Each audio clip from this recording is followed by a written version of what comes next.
اعوذ باللہ من الشیطان الرجیم بسم اللہ الرحمن الرحیم۔ ایک ایسی قوم جس پر اللہ تعالیٰ نے اپنا دردناک عذاب نازل فرمایا اور اس قوم کے تمام لوگوں کو بندر بنا دیا۔ اس قوم کے لوگ کون سا ایسا گناہ کرتے تھے جس کی وجہ سے اللہ تعالیٰ نے ان پر دردناک عذاب نازل فرمایا، اور یہ لوگ بندر بننے کے بعد کتنی دیر زندہ رہے، اور جب یہ لوگ بندر بن گئے تو یہ لوگ اپنے عزیز و اقارب کو دیکھ کر ان سے کیا کہتے تھے، اور کیا آج کے دور میں پائے جانے والے بندر اسی قوم کی نسل میں سے ہے؟ ان تمام تر سوالات کے جوابات قرآن و حدیث کی روشنی میں آج کی اس ویڈیو میں آپ کو بتاؤں گا، لہٰذا آپ سے گزارش ہے کہ ہماری اس ویڈیو کو آخر تک ضرور دیکھیے گا۔ انسانوں کے بندر بننے کی ابتدا حضرت داؤد علیہ السلام کے دور سے ہوئی۔ اس واقعے کا پس منظر کچھ یوں ہے۔ حضرت داؤد علیہ السلام اور اس کی قوم سمندر کے کنارے ایلا نامی گاؤں میں رہتے تھے، اور ان کی تعداد 70,000 کے قریب تھی۔ یہ قوم بڑی ہی خوشحال تھی اور اللہ تعالیٰ کے فرمانبردار قوم تھی۔ اس قوم کو اللہ تعالیٰ نے بے شمار نعمتوں سے نوازا تھا۔ ہر طرف سرسبز و شاداب باغات اور ہر طرف ہریالی ہی ہریالی تھی، اور اللہ تعالیٰ کے بے پناہ کرم نوازی تھی۔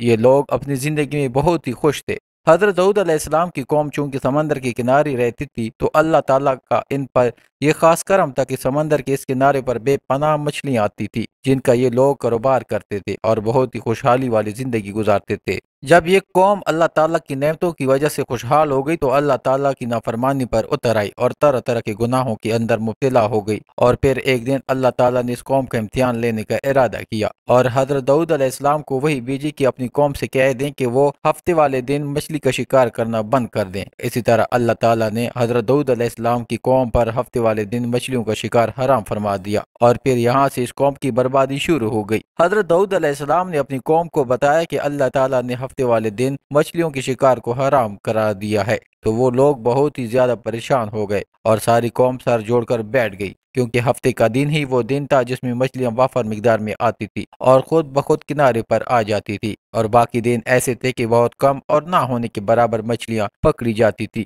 اس قوم کا گزر بسر چونکہ مچھلیوں کے شکار پر تھا، اس وجہ سے اللہ تعالیٰ کا یہ حکم سن کر یہ قوم پریشان ہو گئی۔ یہ نہیں جانتے تھے کہ اللہ تعالیٰ کی طرف سے یہ ایک آزمائش ہے۔ ناظرین، پھر ایک دن شیطان نے ان کو وسوسہ ڈالا کہ سمندر سے نالیاں نکال کر خشکی میں بڑے بڑے حوض بنا لیے جائیں۔ جب ہفتے والے دن مچھلیاں آئیں گی تو وہ نالیوں سے ہو کر ان بڑے بڑے حوضوں میں آ جائیں گی، اور اس طرح پھر ان نالیوں کا منہ بند کر دیا جائے گا، اور پھر اگلے دن یعنی اتوار والے دن ان کو پکڑ لیا جائے گا۔ شیطان نے اس قوم کے لوگوں کو ورغلایا کہ اس طرح ہم ہفتے والے دن شکار سے بھی بچ جائیں گے اور مچھلیاں بھی ہاتھ آ جائیں گی اور وہ بھی پکڑی جائیں گی۔ بہت سے لوگوں کو یہ ہلا بازی اچھی لگی اور انہوں نے ایسا کرنا شروع کر دیا، اور سمندر سے چھوٹی چھوٹی نالیاں نکال کر بڑے بڑے حوضوں میں ڈال دی، جس کے ذریعے وافر مقدار میں مچھلیاں ان حوضوں میں داخل ہو جاتی۔ اس قوم کے بدبخت لوگوں کو شیطان کا یہ ہیلا بہت پسند آیا، لیکن اس قوم نے یہ نہ سوچا کہ جب مچھلیاں سمندر سے حوض میں آ کر قید ہو گئیں تو پھر مچھلیوں کا شکار ہی ہو گیا، اس لیے یہ شکار بھی ہفتے والے دن ہی قرار پایا جو اللہ تعالیٰ نے حرام قرار دیا تھا۔ ناظرین، اس موقع پر یہودیوں کے 3 گروہ ہو گئے۔ کچھ لوگ ایسے تھے جو شکار کے اس شیطانی ہیلے سے منع کرتے تھے اور ناراض و بیزار ہو کر شکار سے باز رہے، اور کچھ لوگ اس کام کو دل سے برا جان کر خاموش رہے لیکن انہوں نے شکار نہ کیا اور دوسروں کو منع بھی نہ کرتے تھے، بلکہ یہ لوگ منع کرنے والوں سے یہ کہتے تھے کہ تم لوگ ایسی قوم کو نصیحت کرتے ہو جنہیں اللہ تعالیٰ عنقریب ہلاک کرنے والا ہے اور ان پر اپنا دردناک عذاب نازل فرمانے والا ہے۔ اور اس قوم کے کچھ لوگ ایسے تھے جو سرکش اور نافرمان لوگ تھے، جنہوں نے اللہ تعالیٰ کے حکم کی اعلانیہ مخالفت کی تھی اور شیطان کی ہلا بازی کو مان کر ہفتے والے دن شکار کرنے لگے۔ یہ لوگ اللہ تعالیٰ کے حکم کے کلم کلا مخالفت کرتے اور ہفتے والے دن مچھلیوں کا شکار کر کے ان کو قایا کرتے اور بیچا کرتے۔ پیارے دوستو، حضرت داؤد علیہ السلام کی قوم کے 12,000 ایسے نافرمان افراد تھے جو منع کرنے کے باوجود بھی ہفتے کو ان نالیوں کے ذریعے شکار کرتے رہے۔ حضرت داؤد علیہ السلام نے ان 12,000 نافرمانوں کو اللہ تعالیٰ کے عذاب سے ڈرایا کہ وہ اللہ تعالیٰ کی اس نافرمانی سے باز آ جائیں، لیکن وہ لوگ باز نہ آئے اور کھلے عام شکار کرنے لگے۔ چنانچہ وہ لوگ اس بات کو برا جانتے تھے، ان لوگوں نے اپنے اور ان نافرمانوں کے درمیان ایک دیوار کھڑی کر دی، جس کی ایک طرف وہ 12,000 نافرمان رہتے تھے اور دوسری طرف وہ لوگ تھے جو شکار سے باز رہے۔ ناظرین، حضرت داؤد علیہ السلام نے اپنی اس قوم کی نافرمانوں کو بارہا سمجھایا، لیکن یہ لوگ اپنی نافرمانی سے باز نہ آئے اور اسی طرح اللہ تعالیٰ کی نافرمانی کرتے رہے اور شکار کرتے رہے۔ پھر ایک دن حضرت داؤد علیہ السلام نے غضبناک ہو کر شکار کرنے والے پر لعنت فرما دی۔ اس کا اثر یہ ہوا کہ ایک دن خطا کاروں میں کوئی بھی اپنے گھر سے نہ نکلا۔ یہ منظر دیکھ کر کچھ لوگ ان کی دیواروں پر چڑھ گئے تاکہ معلوم ہو سکے کہ وہ لوگ کس حال میں ہے۔